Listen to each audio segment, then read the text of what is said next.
a proteger los derechos, en este caso, humanos de los gobernados, ¿no? ¿Cómo establecer este mecanismo de control? La verdad es que la jurisprudencia, primero la doctrina, pero sobre todo la jurisprudencia, han sido muy vastas. En juicio de amparo podemos hablar de una amplia doctrina jurisprudencial donde se ha desarrollado el tema de la suspensión de manera muy amplia y que podríamos traer a colación a las acciones de inconstitucionalidad con sus matices y modulaciones. Y con esto me refiero a, bueno, aquí se trata de un medio de control abstracto donde no se requeriría, por ejemplo, un interés suspensional. Se trata de un mecanismo de control que en ese sentido no requeriría la petición de la parte afectada, no requeriría la demostración de la afectación como se requiere en amparo o un interés suspensional en estricto sentido. Pero, por ejemplo, la jurisprudencia ha sido muy rica en materia de suspensión, desde los tratadistas mexicanos, Ricardo Couto, por ejemplo, que ya hablaba sobre la suspensión desde 1980, el ministro Góngora, que en su momento escribió este libro de la suspensión en materia administrativa muy bueno, donde hace un análisis de la importancia y la eficacia de esta institución.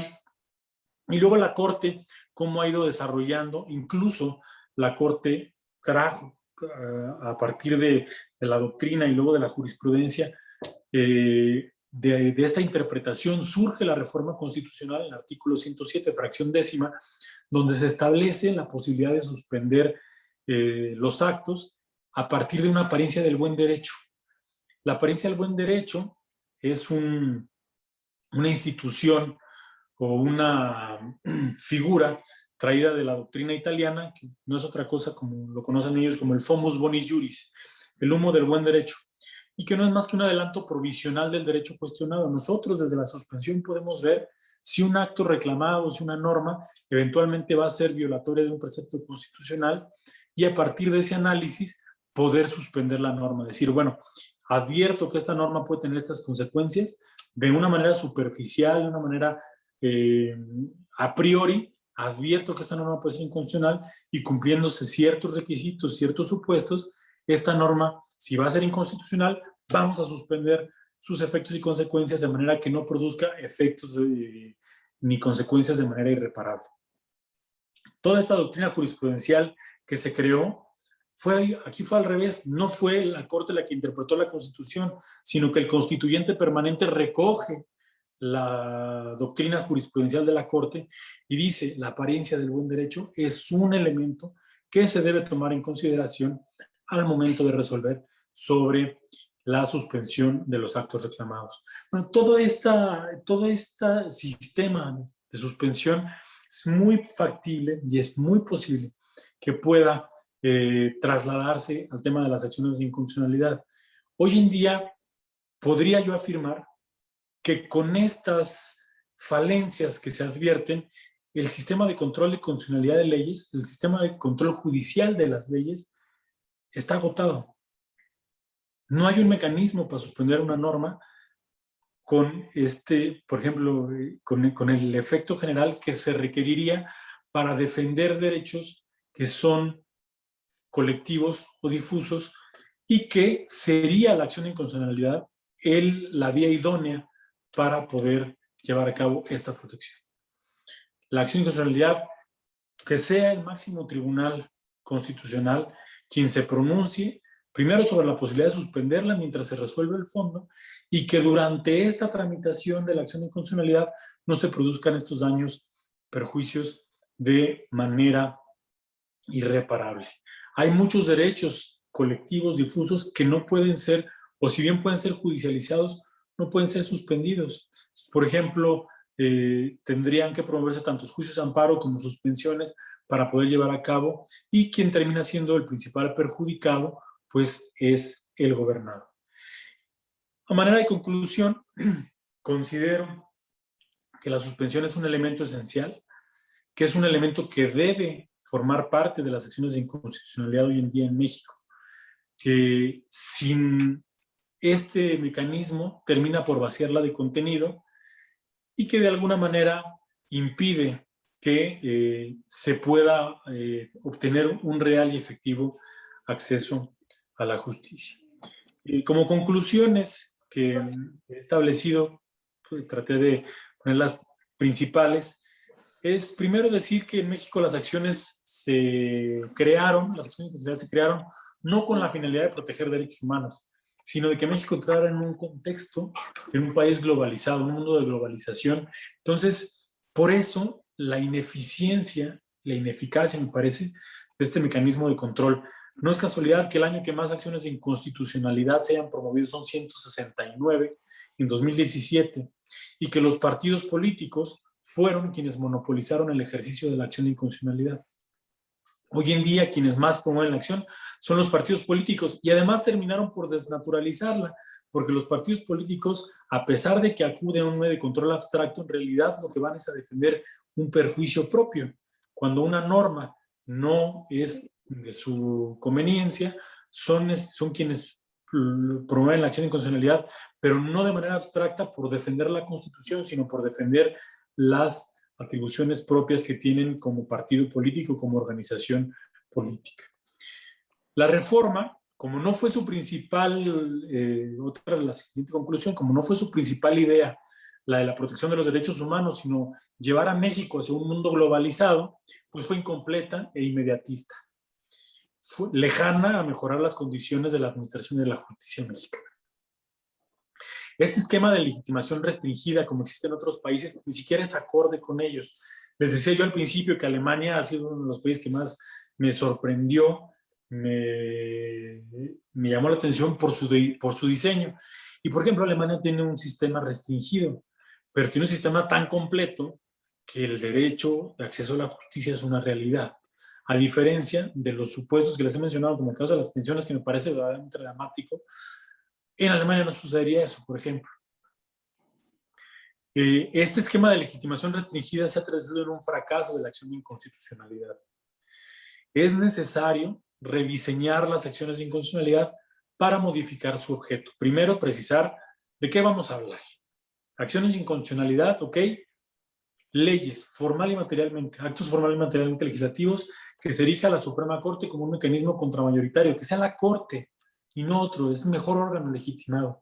El tribunal, el máximo tribunal, el órgano garante, el órgano supremo, quien conozca de este rediseño, que conozca de este medio de control, que se rediseñe y modificar su objeto. Van a ser leyes en estricto sentido, formal y materialmente legislativo, pero también modificar el parámetro. Si bien se pueden analizar hoy tratados, establecerlo desde la Constitución, decir que el objeto es contrastar leyes con la Constitución y tratados internacionales de derechos humanos. Modificar los sujetos legitimados, precisamente para incluir a los ciudadanos con estas reglas que lo pongan también como un sistema intermedio. No podríamos hacerlo también en un sistema abierto, porque nosotros tenemos el juicio de amparo, que además es un mecanismo concreto y que además es por antonomasia el más importante y que debe seguir rigiendo para casos específicos, actos de autoridad, actos de aplicación, desde luego, de manera individual hacia las personas, pero este rediseño termina por dar completitud al sistema, termina por cerrar la pinza, que es esta última parte que falta y que hace que muchas normas que son abiertamente inconstitucionales, en muchos casos escapen a un análisis de control de regularidad constitucional. El plazo, ¿para qué? Para que sea efectiva el conocimiento de la aplicación de la ley y la trascendencia que puede tener. Y algo que me parece ineludible y urgente, el establecimiento de la institución de la suspensión, que sea la Suprema Corte la facultada para suspender una norma con efectos generales frente a un acto que pueda vulnerar derechos humanos, sobre todo con una dimensión colectiva. Es decir, que sea la propia Corte la que una vez reciba la demanda y frente a la posibilidad de que una norma tenga un efecto perjudicial para una colectividad, tenga la posibilidad de suspenderla. Hoy, en este sistema de control judicial de leyes que está agotado, en este contexto no existe la posibilidad de que la Corte pueda llevar a cabo esta tarea de defensa, de protección de estos derechos. Cuando se concibieron quizá originalmente el juicio de amparo, o se concibió también la acción de inconstitucionalidad, todavía no hablábamos propiamente, o al menos como lo hacemos hoy, de la judicialización de este tipo de derechos de económicos, sociales y culturales, que ha crecido ampliamente y a partir de los criterios que ha establecido la propia Corte, cómo se han ampliado, ¿no? Considero que de otra manera las acciones de inconstitucionalidad no podrán ser un instrumento efectivo y eficiente de protección de los derechos humanos en favor de los gobernados. Entonces, este rediseño tiene implícitas varias cosas. Desde luego, esta es como la modificación primordial. Habría que hacer muchísimos ajustes a las leyes secundarias, pero incluso les enviaría yo una propuesta, un esquema de reforma constitucional que redacté de mi puño y letra, donde se establece, por ejemplo, los efectos de la suspensión, incluso, por ejemplo, hoy en día los efectos de las acciones es que a partir de la declaratoria de invalidez quede sin efectos la norma. Y dicen la Constitución hoy en día que las sentencias no podrán tener efectos retroactivos. Si estos mecanismos funcionaran, los podrían tener a partir de qué fecha de que se decretara la suspensión, retrotraer los efectos de una eventual sentencia declaratoria general de inconstitucionalidad, de una acción de inconstitucionalidad, retrotraerlos al momento en que se decretó la suspensión. Llegó la asociación civil frente a un acto que podría ser lesivo de un derecho humano a un ambiente sano, del derecho humano a un medio ambiente sano, del derecho humano a la libertad de expresión, del derecho humano de acceso a la información, y se solicita la suspensión. Una vez que se decrete, todos los actos que eventualmente se retrotraigan al momento en que se decretó la suspensión. Esto terminaría beneficiando, desde luego, a los ciudadanos.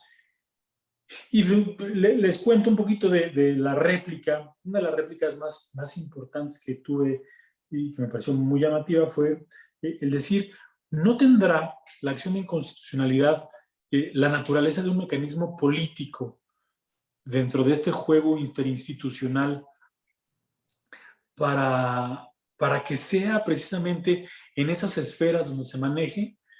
Y mi respuesta es sí, pero el ciudadano tampoco debe estar al margen de este juego político. El ciudadano debe tener también una participación dentro de este diálogo que debe existir entre las autoridades. Los ciudadanos también deben formar parte de este diálogo, si bien son representados a través de las cámaras, deben también poder formar parte de este diálogo y decir, a ver, nosotros advertimos que esta norma puede tener estos vicios de inconstitucionalidad, y con esta legitimación específica, intermedia si se quiere, pero poder acudir en defensa de ciertos derechos colectivos de naturaleza difusa que nos permitan proteger los derechos de todos. Ahora, ¿qué de malo tiene que sea la Corte finalmente la que resuelva y diga si una norma es constitucional o no? Es decir, se les va a dar legitimación, no se les va a dar la posibilidad de declarar la inconstitucionalidad de una norma. Simplemente se les va a dar la posibilidad de acudir al Tribunal Constitucional, que el Tribunal Constitucional reciba su demanda, vea si tiene méritos para suspender, que el orden público, como se ha establecido en amparo y se ha establecido en las controversias, no sea mayor al interés propio, o que, mejor dicho, aquí como no hablamos de un interés, que el orden público y el interés social se beneficien de una eventual suspensión en lo que se resuelve, y que finalmente la Corte diga es constitucional o no. Eso no daña a nadie y además permite que sea la sociedad civil que, como les digo, dentro de la historia mexicana lo vamos a encontrar en numerosas ocasiones. Es la primera que sale a dar la cara, que tenga participación durante este diálogo entre los poderes, entre diálogo político, donde las reformas que se materializan en su esfera jurídica puedan tener cierta trascendencia. Propias barras de abogados en otros países, y caso particular de Brasil, caso particular de Perú, están legitimadas. ¿Para qué? Para defender de manera colectiva ciertos derechos.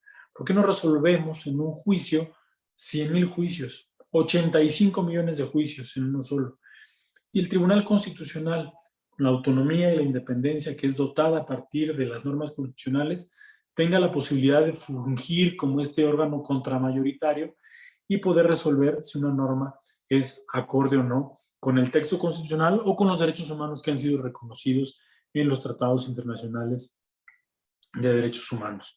Me parece que hablar de este rediseño hablaría de dar completitud al sistema de control judicial de leyes, de actualizarlo, de modernizarlo, de hacerlo cercano a los ciudadanos y que nos permita, desde luego manteniendo el juicio de amparo, la controversia como mecanismo de protección del sistema federal y de división de poderes, pero que nos permita poder mantener la regularidad constitucional de muchas normas, como los ejemplos más emblemáticos, como que tengo más presentes, por ejemplo, este de las pensiones, que me parece más terrible porque es un grupo que por sus condiciones económicas, sociales, a veces tienen una dificultad mayúscula para poder emprender un juicio.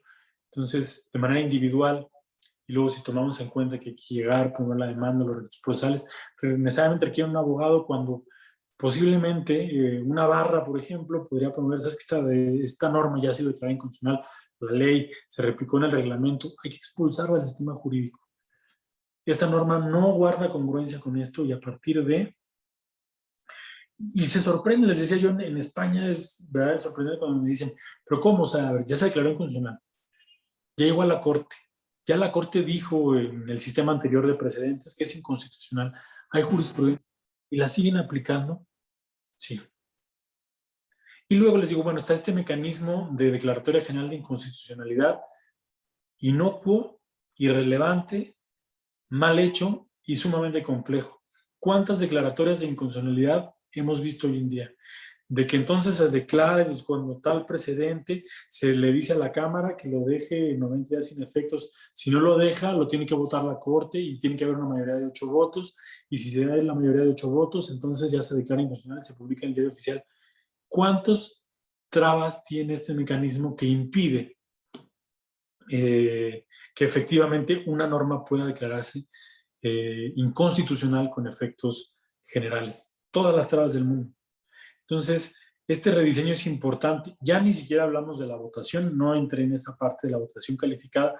Entiendo que al ser un mecanismo contramayoritario y en este esquema de división de poderes, también no se puede dar un poder mínimo a la Corte y que tenga que haber una votación calificada, pudiera ser una cuestión que pueda temperar este choque entre los poderes, pero al menos podría decirles sin temor a equivocarme que el mecanismo actual que se buscó como alternativa para la Declaratoria General de Inconstitucionalidad ha sido completamente ineficiente, ineficaz y muy lejano a la realidad social. Podría tachar esta parte del sistema de control constitucional si se hiciera esta reforma, porque esta terminaría por darle completitud al sistema que, desde mi perspectiva, tratándose del control judicial de leyes, se encuentra agotado. Aquí, bueno, son las 6:30, dejaría yo este espacio por si quisieran que comentáramos algún tema vinculado con esto y que pudiera yo tener alguna respuesta al respecto. Nuevamente reitero mi agradecimiento, mi querido Caco, Marcela, por esta invitación y bueno, pues como siempre a sus órdenes, aquí estamos. Muchas gracias, mi querido Juan Pablo. Muchas felicidades, de verdad un gusto escucharte y muy satisfactorio y enriquecedora la plática que nos has dado. A mí me encanta, y creo que hablo también por el colegio, nos encanta escuchar a jueces con esos criterios como los tuyos, porque nos da mucha esperanza, ¿no? Creo que vamos para allá y es muy bueno escucharlo por parte de ustedes, los juzgadores. Te agradezco mucho, Juan Pablo. Abro la sesión para que entremos a la parte de preguntas y respuestas. Si gustan levantar la mano de manera digital o que los pueda ver, Jorge Chesal, te cedo el micrófono. Gracias, Caco. Juan Pablo, como siempre, un gusto escucharte. Ha sido una exposición muy, muy interesante, realmente. Lo que pasa es que me parece que es una exposición en relación a un trabajo fundacional. Y te voy a explicar por qué. Porque en realidad... Jorge. Perdón, Jorge, sí. Dame un segundo. Déjame, cierro unos micrófonos que están por aquí interrumpiendo. Adelante. Adelante.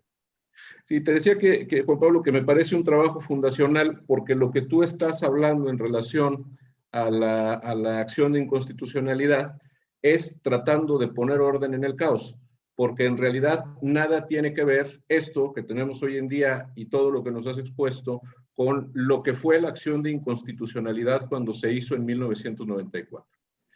Cuando te dieron esa réplica en el sentido de si no era más bien de carácter político, es que lo fue. O sea, la acción de inconstitucionalidad fue definida en el año de 1994 como un instrumento estrictamente político.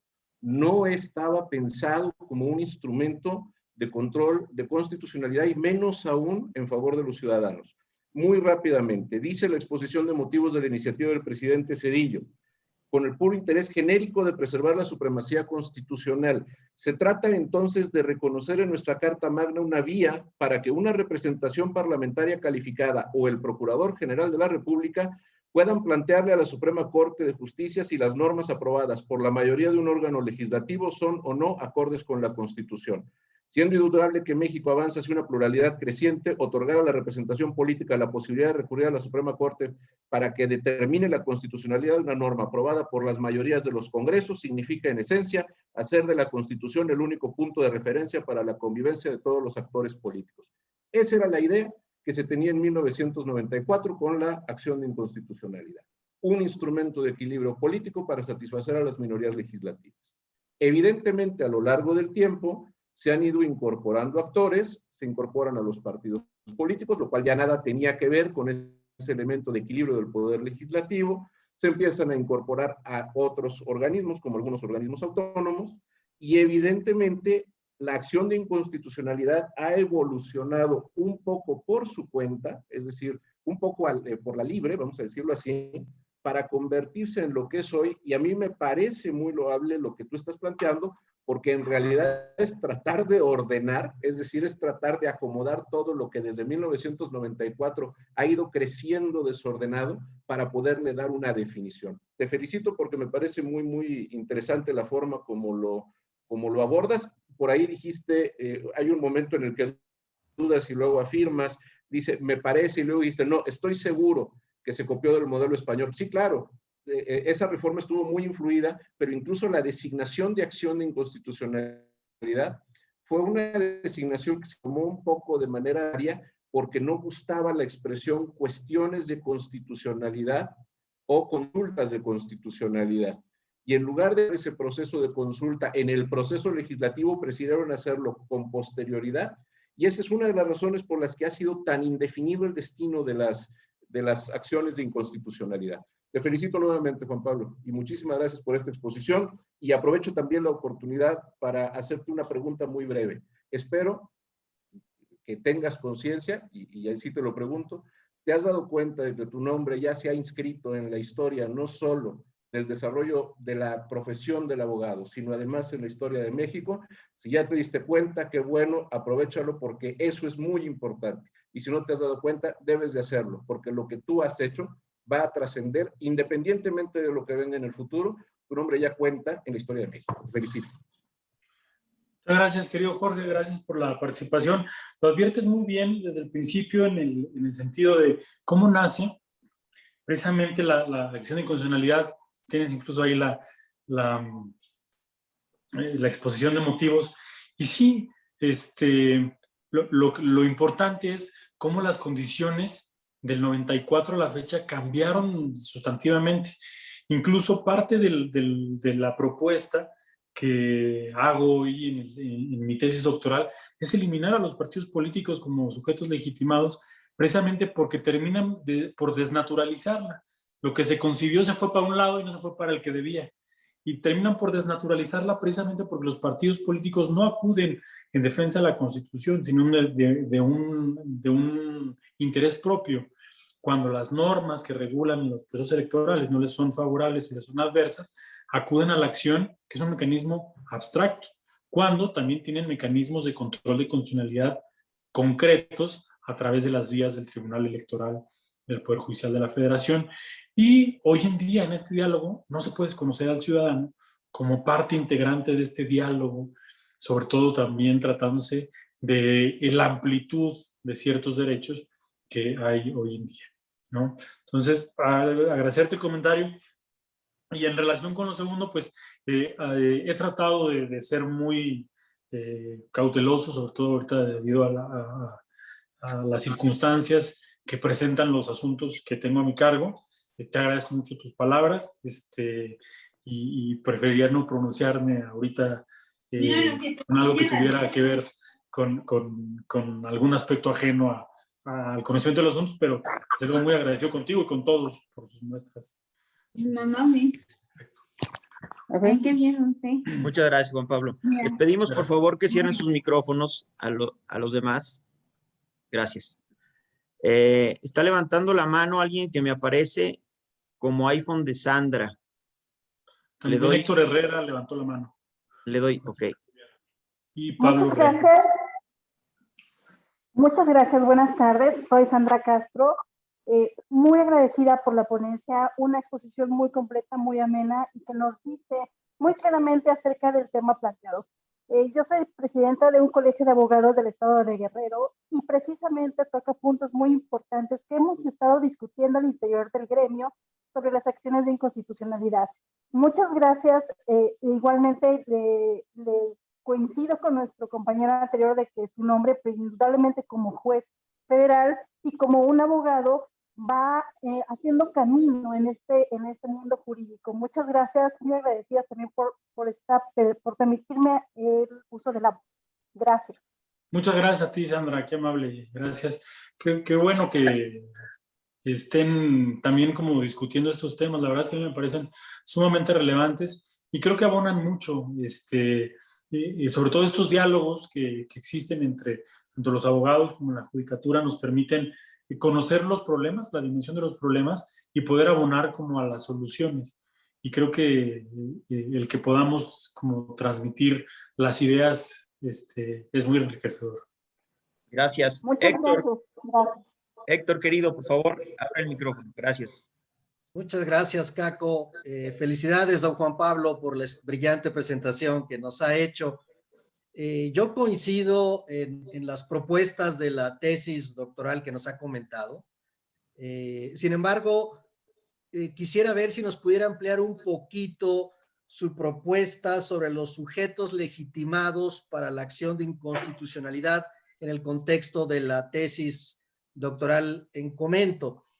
Bajo este razonamiento, al día de hoy, la acción de inconstitucionalidad corresponde principalmente a miembros de los órganos legislativos, 33% de cada uno de ellos.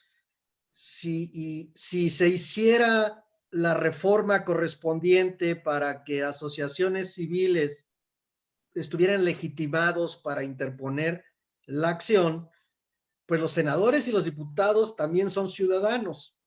Así que ellos también podrían formar las asociaciones civiles o podrían afiliarse o ser miembros de asociaciones que ya tengan muchos años y que su objeto incluyera expresamente ese tema.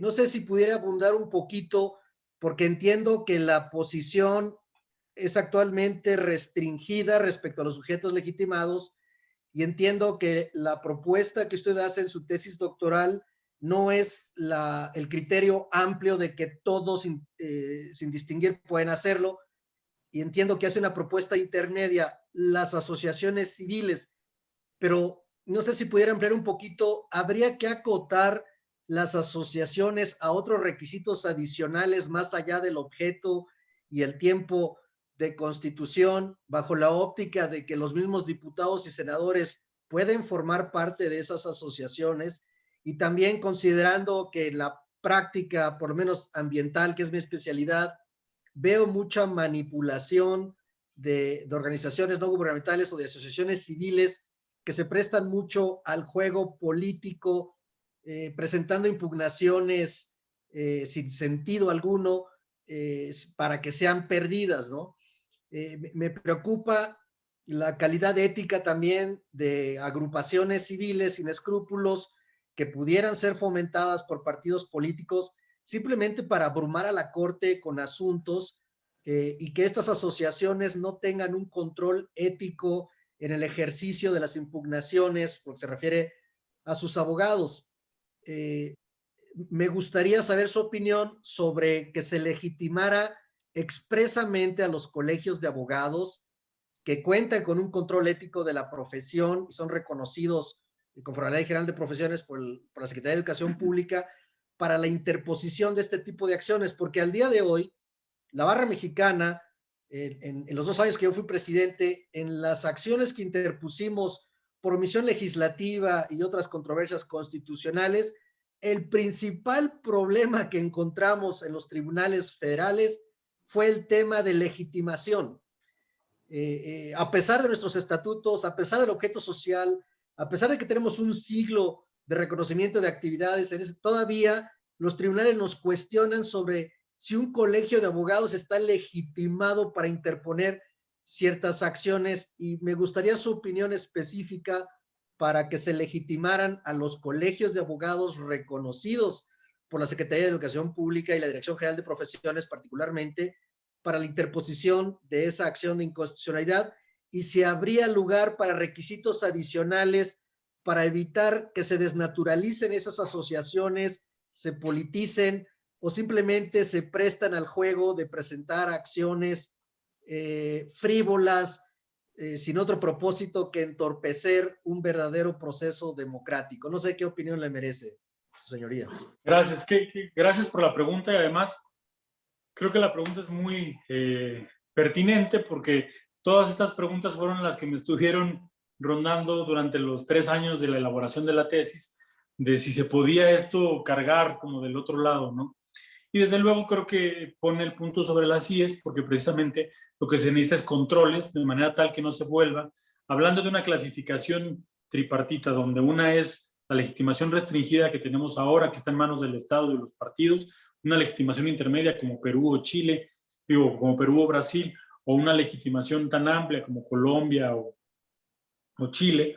Entonces, ¿cómo buscar este punto medio? Efectivamente, podría darse el caso de que constituyeran asociaciones civiles con fines que tuvieran como, por ejemplo, como el golpeteo político, como esta cuestión que advierte bien.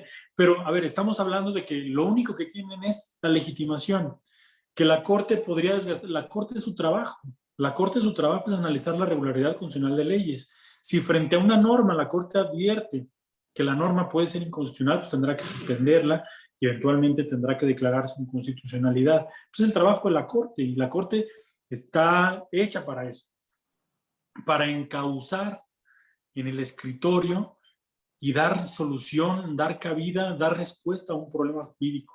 Ese es precisamente llevar los conflictos a los tribunales para que sean los tribunales quienes terminen definiendo cómo debe esto suceder. Ahora me comenta que podrían ciertos diputados, senadores que pertenecen a una minoría legislativa, legitimados y a su vez participar en una acción.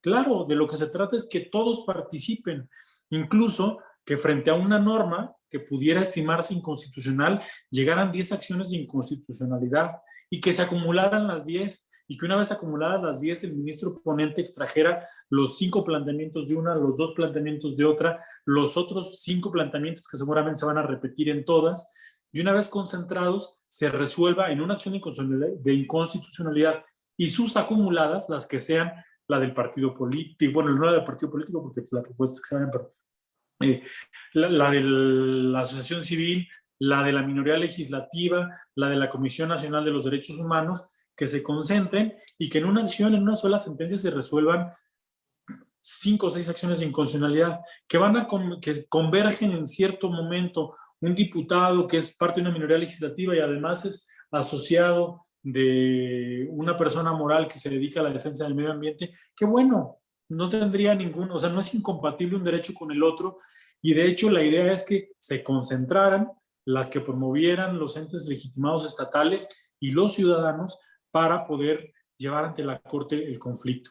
Que la Corte podría verse desgastada, lamentablemente se puede ver desgastada sí o sí, porque su función es fungir como un árbitro, y como árbitro tiene que tomar una decisión para un lado o para el otro y decidir si una norma es constitucional o no, más allá de la ideología, más allá de la... es el contenido de la Constitución. Igual a unos nos gustaría que las cosas fueran de una manera, a otros, pero los verdaderos valores están concentrados en la Constitución, lo que refleja la verdadera unidad nacional, la amalgama o la ruta que traza el futuro de la nación está contenido en la Constitución. Entonces, la Corte lo único que va a fungir es como un árbitro en el que va a decir si un conflicto debe causarse por esta vía o por esta otra vía. Que sean más sujetos legítimos, que bueno, que convergen en cierto punto, pues va a ser muy evidente que en muchos casos, por ejemplo, no quiero hablar del caso de México, pues sobre todo por un tema, pero vamos a pensar un partido en otro país, en Alemania, que su bandera sea la defensa del medio ambiente, pues de luego el partido podría, en ese supuesto, promover su acción, pero al mismo tiempo, pues los miembros de ese partido también forman parte de una asociación civil que se dedica a esto. Ahora, sí, mi preocupación desde luego fue que se volviera indiscriminado, de que al día siguiente llegaran 200 solicitudes a las notarías públicas queriendo constituir asociaciones civiles. Pero lo importante es que la misma Corte puede graduar la legitimación, como lo ha hecho en muchos casos. Recordemos el caso Yo Contribuyente, recordemos ciertos aspectos donde se ha estos asuntos de las asociaciones en defensa del derecho a la educación, etcétera, donde no solamente lo legitima, vamos a ponerle un plazo temporal para la constitución de la sociedad 2 años antes. Es decir, no hice la sociedad para promover la acción, sino la sociedad nació antes, cuya finalidad será defender ese derecho, pero que además durante el tiempo que ha sido constituida haya realizado realmente ciertas acciones tendientes a cumplir con ese objeto y poder enumerarlas como lo hacemos incluso en el amparo. Es decir, bueno, ha llevado a cabo tales acciones, ha hecho tal o cual. Entonces eso le da esa posición diferenciada que le permite acudir con esa legitimación, con esa fuerza distinta a la de una asociación que va el día de mañana a decir voy a promover a la Corte una acción. Bueno, esta sociedad se creó ayer y no ha hecho absolutamente nada por este derecho. Ahora, una barra de abogados, por supuesto, como una sociedad sin fines de lucro, desde luego, pero cada uno en el ámbito de su competencia. Por ejemplo, hablando de la colegiación obligatoria, ¿quién mejor que una barra que tiene un siglo de constituida para poder aportar, para poder establecer, no sé, una posible acción en tratándose de una regulación en materia de colegiación obligatoria? Pues desde luego sería la mejor legitimada, ¿no? En la integración de ciertos órganos del Estado me parece que también podrían. Siempre acotado al ejercicio de ciertos derechos, también en el ámbito o objeto de especialidad de cada una de las asociaciones civiles. Igual, por ejemplo, me parece que una asociación civil cuya finalidad es la protección del medio ambiente, proteger el medio ambiente y llevar a cabo ciertas acciones para cumplir con ese objeto, pues quizá no tendría la legitimación necesaria para meterse en un tema de colegiación obligatoria. ¿Por qué? Porque no escapa de su objeto y del trabajo que ha realizado para cumplir con ese objeto. Pero, desde luego, creo que serían no solamente posibles, sino necesario que participaran de este diálogo. Cuestiones que tienen que ver con la regulación propia de la profesión. Es indispensable que sean voces o que sean voces autorizadas, escuchadas y legitimadas para poder plantear estas contradicciones que puedan surgir. Muchas gracias. Muchas gracias, Juan Pablo. Eduardo Sodi, por favor, puedes abrir tu micrófono. Adelante. Gracias, Caco. Pues me uno a las felicitaciones Ganamos, a Pablo Gómez Fierro. Luego me uno a las felicitaciones, pues no nada más por la conferencia de ahorita, que nos amplía nuestros conocimientos, nos hace pensar sobre este tema, sino a la valentía de sus resoluciones, que pues ha sido motivo incluso de ataques sin fundamento y desde luego esperamos que el colegio se pronuncie al respecto en apoyo a todos los jueces y magistrados que están defendiendo la Constitución para que esta no sea atacada. Se habló entrando al tema, se habló de dos aspectos. La posibilidad de que se amplíe a los individuos, a las personas que puedan intentar promover una acción de inconstitucionalidad, pero también se tocaron los temas del plazo de 30 días, que a lo mejor es un plazo que no se ha podido en esos 30 días conocer realmente la afectación de una norma, e incluso ni siquiera a lo mejor se ha podido estudiar la norma en 30 días lo suficiente para poder tener los elementos y promover la acción de inconstitucionalidad. Y por otro lado también se tocó que existe a veces ya resoluciones que han hecho jurisprudencia, como esto de las pensiones, y no como esas, hay muchísima jurisprudencia que se sigue aplicando la norma y que desgraciadamente por la relatividad, que afortunadamente ya tenemos unas resoluciones novedosas en ese sentido, de aspectos generales, lo cual vuelvo a manifestar mi felicitación y mi admiración. Te pregunto, yo entiendo que podemos ampliar a las personas que pueden, jurídicas, ¿sí? Por medio de asociaciones, en fin, promover la acción de inconstitucionalidad. Voy a decir algo que es un tema muy complicado, el que la Corte no tiene, y yo pienso que no lo tendrá en mucho tiempo, la iniciativa de ley. No tiene iniciativa de ley, pero emite jurisprudencia que es como tal, es una fuente formal del derecho. Pero esa jurisprudencia, aun y cuando se genera bajo las circunstancias adecuadas, pues bueno, no se aplica con la generalidad que debería de ser, no obstante que ya debería ser un derecho humano, que una norma que ha sido declarada constitucional no deba de aplicarse a nadie, y por eso entiendo a los españoles que se sorprenden. Pregunto, ¿qué sucedería si no nada más ampliáramos a las personas para que puedan promover la acción de inconstitucionalidad, sino que se ampliara el concepto de la acción de inconstitucionalidad para efecto de que estas asociaciones, pudiera ser la barra, por ejemplo, pudiera, sin importar los 30 días, porque ahorita como acción de inconstitucionalidad es plantear la posible contradicción de una norma general con la Constitución. Eso es lo que está ahorita en nuestro texto constitucional establece.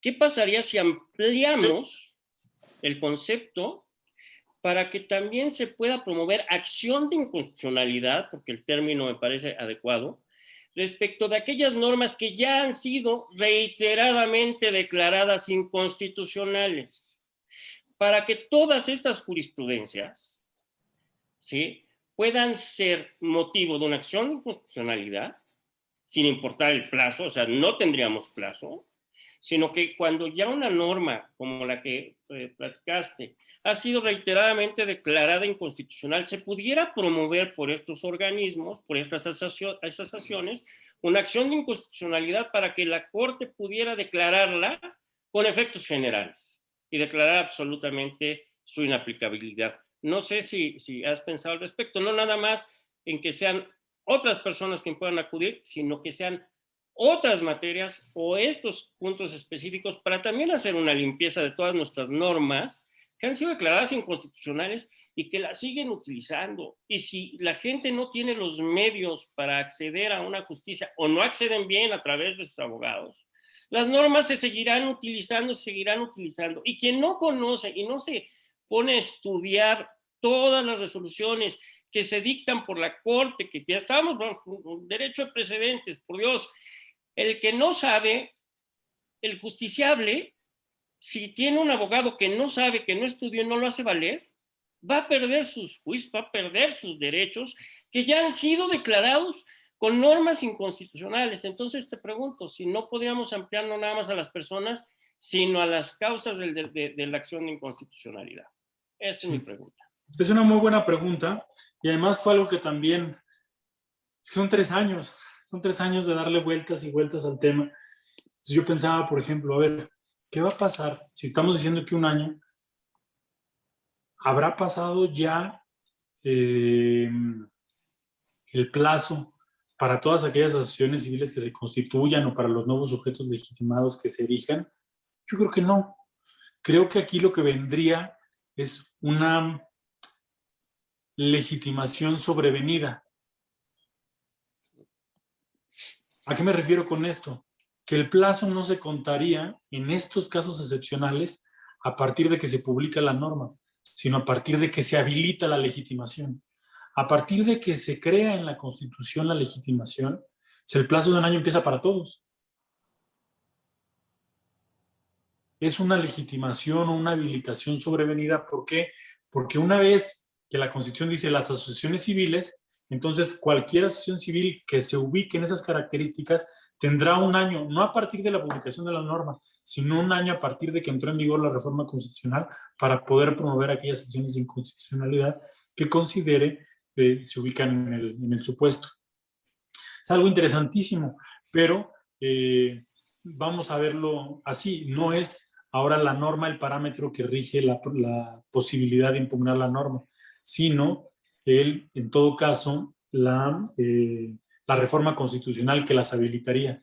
A partir de entonces no podría hacerse nugatorio el derecho para promover, por ejemplo, si se podría, una norma de 1850, de 1950, por poner un ejemplo, llevarlo al absurdo, en el momento de reducción al absurdo, pero por ejemplo en este caso, pues, claramente una asociación podría, dentro de ese año siguiente, pues con cualquier norma de publicación previa, precisamente por el nacimiento de esta legitimación. Creo que esa sería la respuesta. Gracias. Muchas gracias, Juan Pablo. ¿Alguien más que quiera tomar el micrófono? Ilian levantó la mano. ¿Quién, perdón? Ilian levantó la mano Ilian, y Pablo Reyes. Javier Centeno también, pero bueno, vamos por orden. Ilian, adelante, por favor. Hola, buenas tardes, gracias, señor juez. Hola, compañeros abogados. Señor juez, una duda muy rápida. A su consideración, ¿qué resultaría más útil? ¿Otorgar la legitimación a los ciudadanos para promover acciones y que se dé la suspensión, como lo estaba planteando en esta exposición, o regular la modulación general y amparo? ¿O regular qué, perdón? No se escucha bien. Bueno. No se escucha bien. O regular la modulación de las suspensiones generales y amparo, como pasó con la suspensión de energético y con la suspensión de datos biométricos.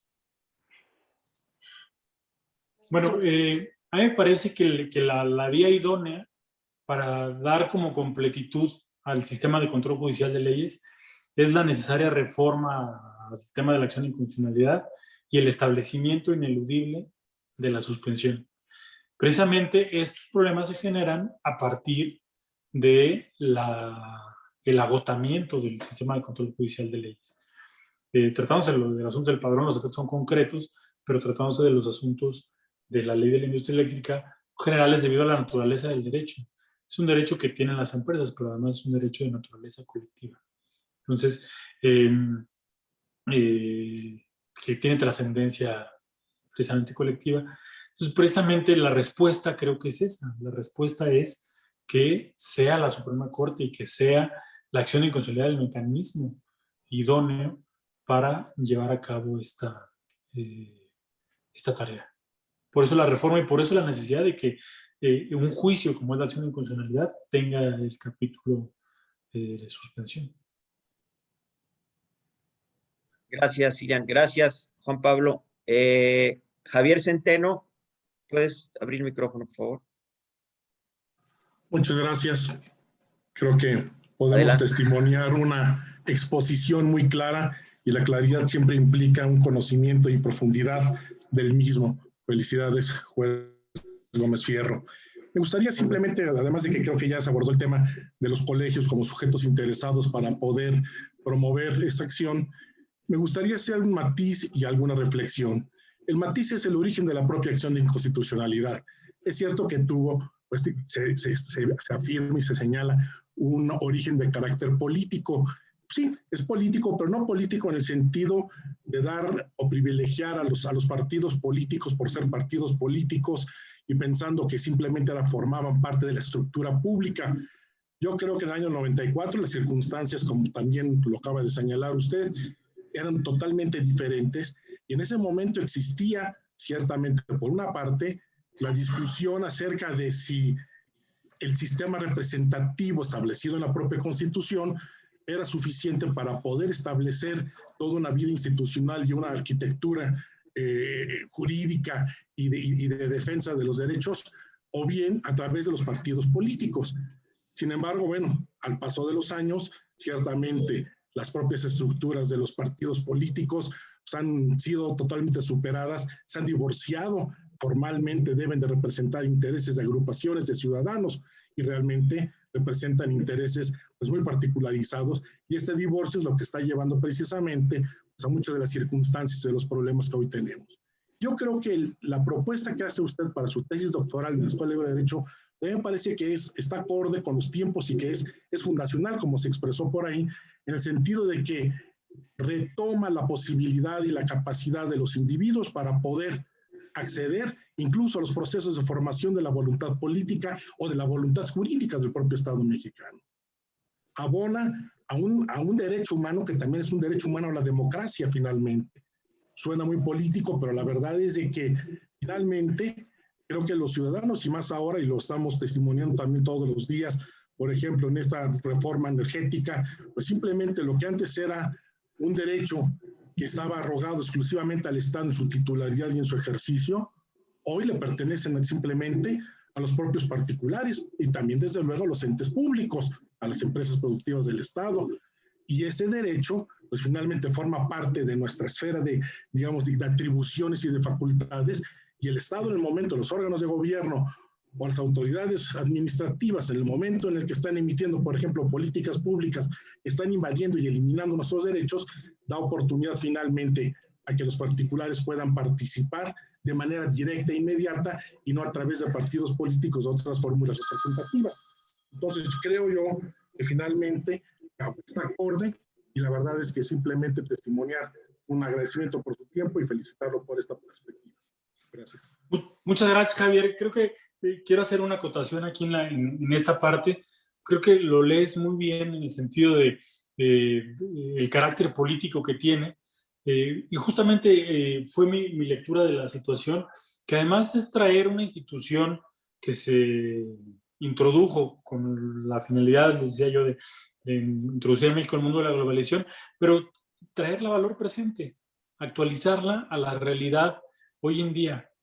La verdad es que en la participación ciudadana hemos encontrado grandes contribuciones al fortalecimiento de la vida democrática de nuestro país, la opinión de la ciudadanía, incluso hasta en la posibilidad de creación de leyes, la iniciativa que se les da de poder presentar iniciativas de ley, etcétera, es conteste con esta parte. Si se les da la posibilidad también de participar en este proceso, ¿por qué no también en el proceso propiamente dicho de revisión constitucional, desde un punto de vista quizá más moderado? Ahora, en relación con el tema de los partidos políticos, parte de lo que se propone en la tesis es, ok, no podrán tener la legitimación porque no están funcionando como en defensa de la Constitución, sino de un interés propio. Pero eso no quiere decir que las normas que les sean aplicables vayan a escapar a un control de regularidad. Tendrán que ir a los mecanismos o las vías de control que están establecidas para casos concretos ante el Tribunal Electoral del Poder Judicial de la Federación a poder denunciar esa posible contradicción. Y me dirán ustedes, ¿entonces van a escapar las normas electorales a control judicial de normas? No, habrá un órgano constitucional autónomo que no va a defender propiamente, que además es ciudadano, que no va a defender propiamente una atribución, sino la regularidad de las normas que rigen un determinado proceso. Ya se dará el diálogo previa a la emisión de las normas en las cámaras, en los partidos, etcétera. Una vez publicada la norma, si el órgano autónomo, que es el órgano técnico que revisa y eso advierte que ciertas normas pudieran tener una incidencia específica en la violación de alguno de los derechos o de los principios en materia electoral reconocidos en la Constitución, será entonces este órgano autónomo legitimado y además técnicamente para poder denunciar esta contradicción. Y el partido, si se siente agraviado, que vaya a los mecanismos concretos, como van los ciudadanos al juicio de amparo. Muy parecido. Entonces me parece muy bien puesta en razón esta reflexión, porque nos permite también abonar a esta parte, de que al contrario, lejos de quitar como cierta legitimidad, es dar completitud al sistema y sin que escapen a regularidad constitucional, pero que sean los sujetos verdaderamente legitimados quienes puedan participar de este tipo de decisiones. Es parte de la evolución de las instituciones. Yo era director jurídico en Gobernación cuando la reforma aquella es del 94-95. Por eso es de que hay mucho Lo que tiene comentar. muy presente. Sí. Muchas gracias, Javier, por la opinión. Muchas gracias por la intervención, licenciado Javier Centeno. Gracias, Juan Pablo. ¿Alguien más? Se me escapa. Si gustan levantar la mano.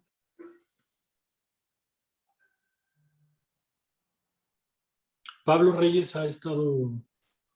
Pablo Reyes, adelante. Muchas gracias. Disculpen que no encienda mi video, pero tengo muy mala recepción de internet y si lo enciendo seguramente se cortaría la comunicación. Mucho gusto, don Juan Pablo Gómez Fierro. Creo que nada, muchas felicidades por la exposición. Muchas gracias por su valentía en el ejercicio de la función jurisdiccional y muchas gracias por compartir sus conocimientos. Tengo algunos temas con los que coincido plenamente contigo, Juan Pablo, algunos en los que también disiento.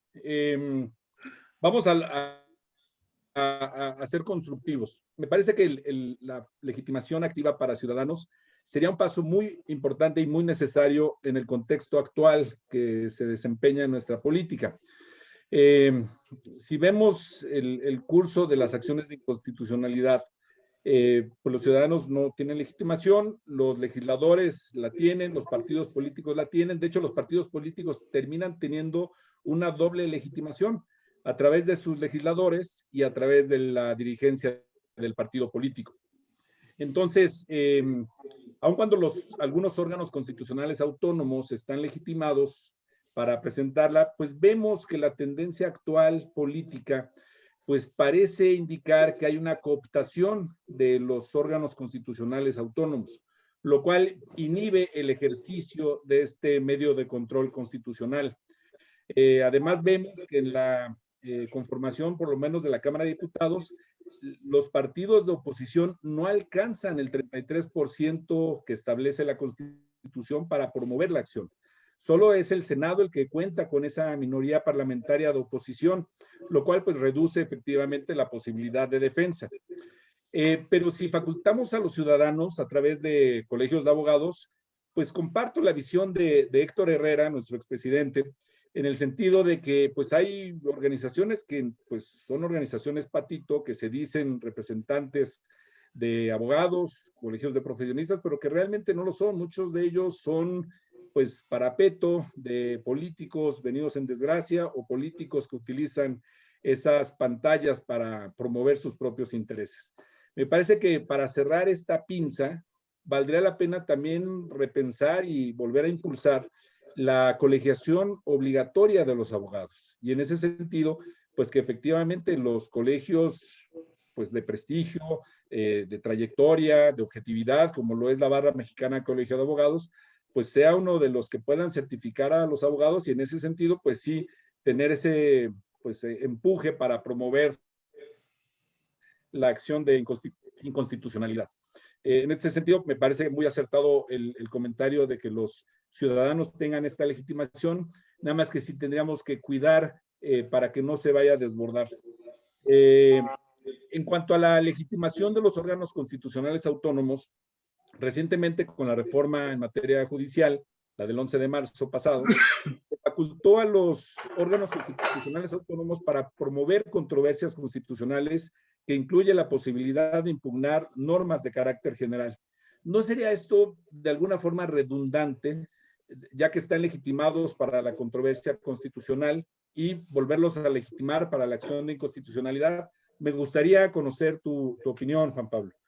Y finalmente, en cuanto al parámetro de regularidad constitucional que utiliza la Corte, que si bien la Constitución hace referencia que el parámetro es la Constitución, valga la redundancia, Me parece que hay precedentes de la propia Corte, algunos lo citaste tú, pero hay más, y también la ley reglamentaria hace referencia a que el parámetro de regularidad constitucional también lo incluyen los tratados internacionales, no solo los que contienen derechos humanos en términos del artículo primero, sino cualquier tratado internacional. Entonces me parece ahí, claro, sería muy propicio pues dejar fuera de toda duda que el bloque de constitucionalidad, incluyendo los derechos humanos contenidos en tratados internacionales y además los tratados internacionales en general, pues puedan ser un referente para validar una ley ordinaria o declarar su desapego a ese bloque. Y finalmente, me permitiría comentar que la suspensión, claro que es necesaria para algunos casos, aunque también me parece que la tendencia legislativa ha apuntado hacia otro destino. Es necesaria sobre todo para aquellos casos en que se impugnan leyes que tienen una vigencia anual. Hay dos sentidos que tiene la Corte. Uno, cuando alcanza a resolver esas impugnaciones, esas acciones de inconstitucionalidad en el término de ese año cuando está vigente, por lo general resuelve declarando la inconstitucionalidad y sobre todo ordenando al Congreso correspondiente que se abstenga de volver a regular en ese sentido. Entonces ya es una obligación, digamos, permanente para la autoridad legislativa. Pero cuando no le alcanza el tiempo, pues simplemente sobresee, porque la ley impugnada queda sin efectos, hay un nuevo acto legislativo y por lo tanto sobresee esa acción de inconstitucionalidad, que por cierto es el mayor número de casos. Raro es cuando le da tiempo de resolver en tiempo y pronunciarse sobre la invalidez de la ley impugnada. Eso lo veo como aspecto positivo. Ahora, como aspecto negativo, pues también podría producir una parálisis de las acciones de gobierno fundadas en leyes que expiden los congresos, ya sea el federal o los estatales, y esa situación ya la vivimos. Por eso fue la reforma en materia de telecomunicaciones y de amparo, donde se prohibió, se eliminó la suspensión cuando se trata de leyes de telecomunicaciones o de competencia económica. No sé si pudieras comentar algo al respecto, señor juez, y felicidades. Claro, sí, muchas gracias, Pablo, por la opinión. Trataré de ser esquemático, son varios temas. El primero sí tiene que ver con buscar, desde luego, mecanismos que no hagan como un uso indiscriminado de la acción de inconstitucionalidad. Es decir, la idea es que el Tribunal Constitucional de México sea el que resuelva los asuntos de mayor trascendencia con un efecto general, tenga la posibilidad de, desde luego, declarar la inconstitucionalidad de estas normas, etcétera. Entonces, sí buscar mecanismos. Nosotros encontramos estos. Desde luego que habrá casos en los que se promuevan por parte de sujetos que tengan como otro objetivo distinto que la defensa de los derechos de la Constitución. Pues también pasa todos los días en el juicio de amparo. O sea, hay ocasiones en las que ha pasado, se pone una mesita en la Alameda y casi fírmela aquí, le promovemos su amparo y todo eso. Y eso, más que una finalidad jurídica o de protección de un derecho, pues tiene una finalidad quizá impulsada de una manera más política, ¿no?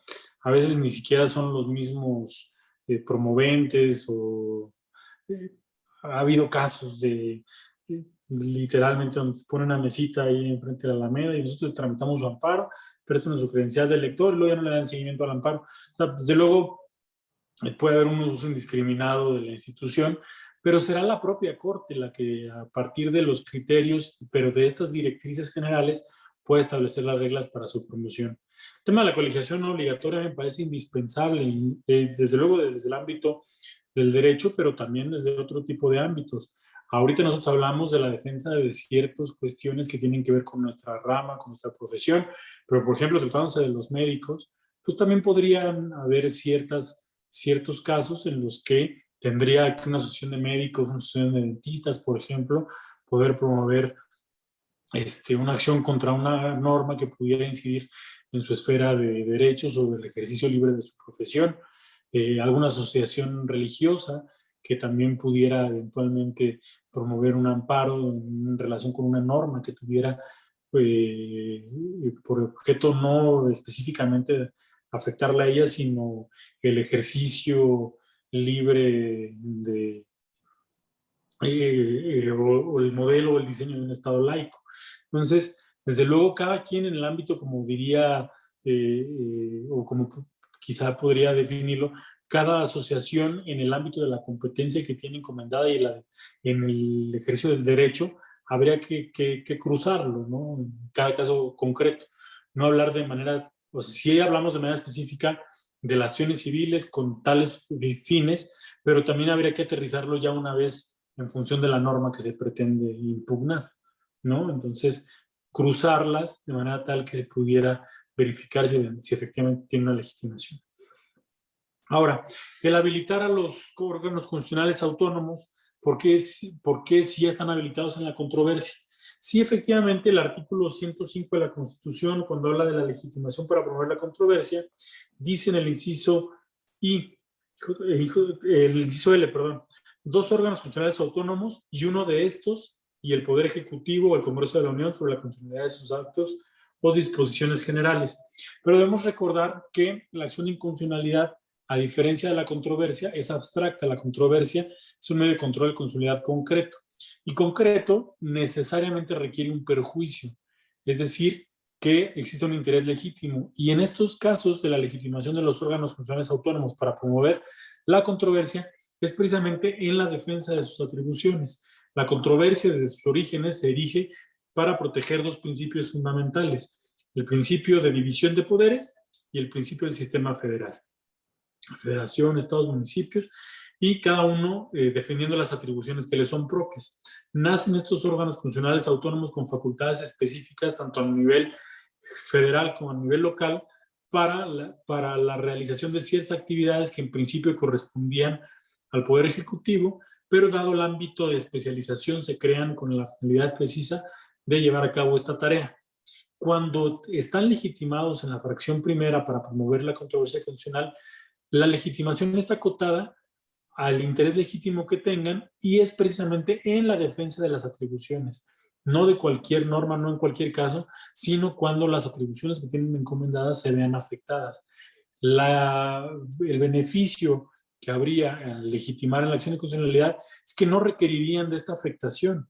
Bastaría la sola relación de la norma con la competencia que tienen asignada para poder promoverla sin necesidad de que exista este perjuicio previo o de que se vulnere una atribución que les es específica. Entonces, de aquí la diferenciación, además de que no existe una razón objetiva o razonable de por qué sí están incluidos unos y por qué no están incluidos otros. Si en la controversia están todos, ok, eso es para la defensa de las funciones o de sus atribuciones. Pero acá no es por la defensa de sus atribuciones, es por la defensa del Estado de Derecho y de la constitucionalidad de las normas. Otra, en relación, bueno, esto para responder esta parte. En relación con el objeto de las normas, pues sí, me parece que es muy preciso adecuarla al nuevo marco constitucional para establecer que en todos los casos, o sea, cuál es el marco jurídico que lo rige. No solamente es la Constitución, son los tratados. Podría salir con una interpretación extensiva, pero si estamos rediseñando la acción, precisar, sin lugar a dudas, de que los tratados internacionales forman parte de este parámetro. Ya dejaremos una discusión previa si las restricciones constitucionales y la interpretación, etcétera, porque eso puede cambiar en cualquier criterio, pero de entrada precisar el verdadero alcance, que es este. Y en relación con la suspensión, les decía yo que podemos tomar como base, desde luego, la doctrina jurisprudencial que ha trazado la Suprema Corte. Desde luego, el hecho de que la suspensión se decrete por la Corte hace que también sean menos suspensiones, no serían como las suspensiones que se decretan en los juicios de amparo. Serían mucho menores, estarían acotadas, pero, por ejemplo, tratándose de las suspensiones con interés legítimo, en el artículo 131 de la Ley de Amparo, vamos a encontrar que normalmente cuando la suspensión se pide para un caso concreto es, primero, que la solicite el quejoso. 2, que no se siga perjuicio al orden público y al interés social. Y con esto quiere decir que lo que se busca es que el beneficio que recibe el particular no sea, o mejor dicho, que el beneficio que puede recibir él no sea mayor al perjuicio que puede resentir la sociedad. Y luego tratándose de interés legítimo, donde es muy común que haya suspensiones con efectos generales dados los derechos en juego, aquí ya no pide eso, pide una cuestión adicional. Vean cómo el 131 dice, cuando el quejoso que solicita la suspensión aduzca un interés legítimo, el órgano jurisdiccional, cuando el quejoso acredite el daño inminente e irreparable a su pretensión, debe acreditar, mejor dicho, el daño inminente y el interés social que justifique su otorgamiento. En ningún caso podrá tener por efecto modificar o restringir derechos que no haya tenido antes de la presentación de la norma. Bueno, eso es de que no tiene efectos constitutivos, pero lo relevante es lo primero. Dice, cuando el quejoso aduzca un interés legítimo, que sería algo muy similar a lo que pasaría si una asociación civil pide una suspensión, dice, el órgano jurisdiccional la concederá cuando primero se acredite un daño inminente e irreparable. Ese es un primer requisito. Si no se concede esto, los daños van a ser irreparables. Irreparables quiere decir que aun cuando se obtenga la sentencia favorable no se van a poder resarcir. Y la segunda es que en caso de que se niegue, eso en caso de que se niegue, y la otra es el interés social que justifique su otorgamiento. Es decir, para yo conceder la suspensión, ya no tengo que ver si te perjudica a ti o no, y menos en un medio abstracto, sino que tengo que ver que la suspensión que yo voy a conceder va a favorecer a la sociedad, que es una suspensión que tiende a generar un beneficio y no un perjuicio. Entonces, la suspensión no querrá decir el hecho de que tengamos la institución que es necesaria, ineludible, importante y lo exige el sistema de control constitucional hoy en día. Eso no tengo la menor duda. Habría que ver, caso por caso, en cuáles supuestos la suspensión va a generar un efecto benéfico para la sociedad. Desde luego, en los casos en los que no, habría que decir, bueno, en este caso la suspensión habrá que negarse porque produce el efecto contrario. Pero cuando la suspensión, la naturaleza del acto lo exija, la propia norma lo exija, habría que otorgar la medida cautelar siempre y cuando tenga a beneficiar a la sociedad en este caso, ¿no? Entonces, me parece que el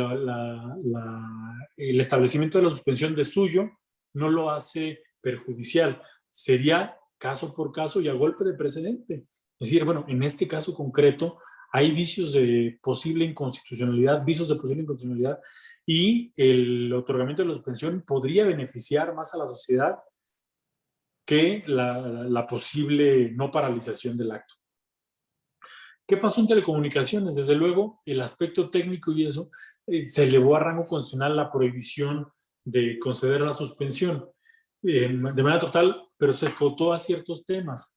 Debido a la multiplicidad de temas que se verían en una acción de inconstitucionalidad, me parece que tendría que ser caso por caso, abrir la posibilidad de suspender y, por ejemplo, vamos a la Ley de Seguridad Interior, suspenderla en ese momento. La ley fue declarada inconstitucional por una unanimidad de los 11 ministros. Claramente era una ley que era inconstitucional. Entonces, sin abordar otros temas, ese como ejemplo, la suspensión hubiera sido muy práctica, hubiera facilitado, no se aplicó la ley, pero hubiera facilitado muchísimo las cosas porque tendría un interés social que hubiera justificado en su momento el otorgamiento de la medida cautelar. Ahora, tampoco es indiscriminado. Para todo hay sistemas, el propio sistema constitucional establece mecanismos de revisión. Si la suspensión eventualmente tendría que otorgarla o negarla a un ministro instructor, sería la sala a través de un recurso de reclamación que podría revisar esta determinación.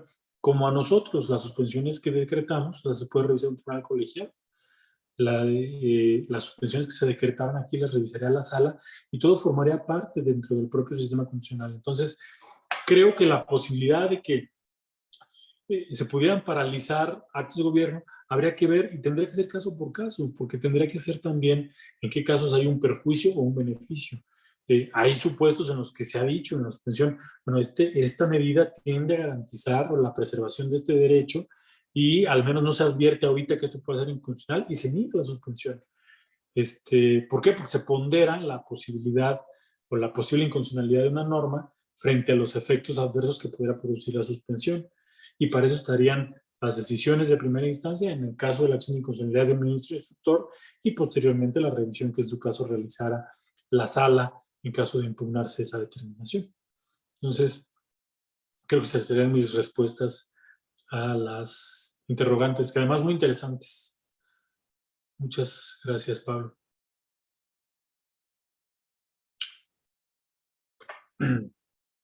Al parecer está tu micrófono apagado, Caco. Perdón, muchas gracias, Juan Pablo. ¿Alguien más que quiera tomar el micrófono, por favor? Que levante la mano ahora. Parece ser que ya son todos. Hay muchas felicitaciones, querido Juan Pablo, en el chat. Te las voy a mandar, tu correo. Muchísimas. Tuvimos 320 participantes, lo cual nos da un gusto enorme. Y de verdad, pues bueno, no me queda más que agradecerte pues la invitación, primero, que aceptaste en estos momentos tan complejos, por esta excelente ponencia que nos has rendido en esta sesión de la Barra Mexicana Colegio de Abogados, por ese compromiso que se ve que tú tienes, y insisto, desde que te conozco, lo he palpado por ese compromiso por la protección de los derechos humanos, lo cual como ciudadano y como presidente del capítulo San Luis de la Barra me da mucha satisfacción y mucho orgullo. Igualmente, pues agradezco la valentía que has tenido para emitir estas resoluciones últimas que todos conocemos. De verdad, nos han enriquecido muchísimo y como dice Jorge Chezal, ya está escrito en la historia. Quiero decirte que no estás solo, ¿sí? Cuentas con el apoyo de nuestro colegio, con el respaldo absoluto e incondicional. Debemos mantener y fortalecer esa independencia judicial y, por supuesto, debemos de apoyar a jueces como tú para proteger esos derechos humanos. Muchas gracias, mi querido Juan Pablo. Te mando un abrazo y gracias a todos los que nos acompañaron, a todas sus participaciones y asistencias. Querido Héctor Herrera, muchas gracias por tu participación. Jorge Chezal, a todos. Cris Vizcaíno, por ahí está, consejera, presidentes de capítulos. Juan Isidoro, te mando un abrazo. Lalo, te mando un abrazo también. Se me escapan muchos. Tenemos a jueces, tenemos a magistrados, tenemos a muchas personas. Me hiciste ampliar el Zoom en plena charla, porque llegué a los 300 participantes y tuve que ingresar rápido al Zoom para que todos te escucharan. De verdad, mil gracias, amigo Juan Pablo. Te mando un abrazo y listo, tienes el apoyo del colegio. Caco, pues primero que nada agradecerte la invitación para participar con ustedes esta tarde en esta charla. La verdad es que me siento muy honrado, muy agradecido con todos ustedes, como parte miembro también de la barra y como juez, como servidor público, pues muy agradecido con todos ustedes por primero la invitación, por su atención, por su participación esta tarde. Ojalá que haya la oportunidad de establecer más charlas más adelante sobre pues, todos estos temas que nos interesan, nos ocupan, nos tienen pues trabajando y que, bueno, sepan que estoy a sus órdenes, que estoy abierto, desde luego, a la participación con la barra y en este tipo de pláticas. La verdad es que me emociona y sobre todo el interés que tienen todos ustedes para que en este mismo diálogo puedan irse construyendo muchas ideas que sobre todo pues redunden en beneficio de la administración de justicia y de la protección de los derechos humanos, que es desde luego lo más importante. Agradecido nuevamente contigo, Caco, Marcela, con la barra, y bueno, pues reiterándome a sus órdenes para que en caso de que se vuelva a hacer una charla de esta naturaleza, pues tenga la oportunidad de participar con ustedes. Muchas gracias a todos, de verdad. Por supuesto, ya quedó aquí grabado que vas a seguir participando con nosotros y ya tienes la exclusiva, Aquí tenemos la exclusiva contigo. De acuerdo. Muchas gracias. Y muchas siempre gracias, un gusto, de verdad. Un gusto. Y además saludarlos a todos ustedes, muchas caras conocidas. La verdad es que me tardaría mucho, Graciela, don Jorge Chezal, Maga, los que me aparecen aquí en la pantalla, pero muchas caras conocidas y amigos entrañables, San Luis, desde mis inicios allá en el juzgado primero de distrito. Me da mucho gusto saludarlos a todos, verlos aquí tan interesados en estos temas. Y espero tener la posibilidad de saludarlos pronto y que una vez pasada también esta pandemia, pues también tengamos la posibilidad de vernos en vivo, ¿no? Por supuesto, Juan Pablo. Muchísimas gracias. Gracias a todos y nos vemos en la próxima sesión. Muchas gracias. Buenas tardes, Gracias. Jorge. Hasta luego. Hasta luego. Bye. Hasta luego, buenas noches. Adiós, muchas gracias. Buenas noches a todos. Hasta luego, buenas noches a todas y a todos. Buenas noches, gracias. Buenas noches, gracias. Muchas gracias a todos, doctor, colegio, muchas gracias. Gracias. Buenas noches a todos. Gracias al colegio. Gracias, buenas noches. Cuídense, por favor.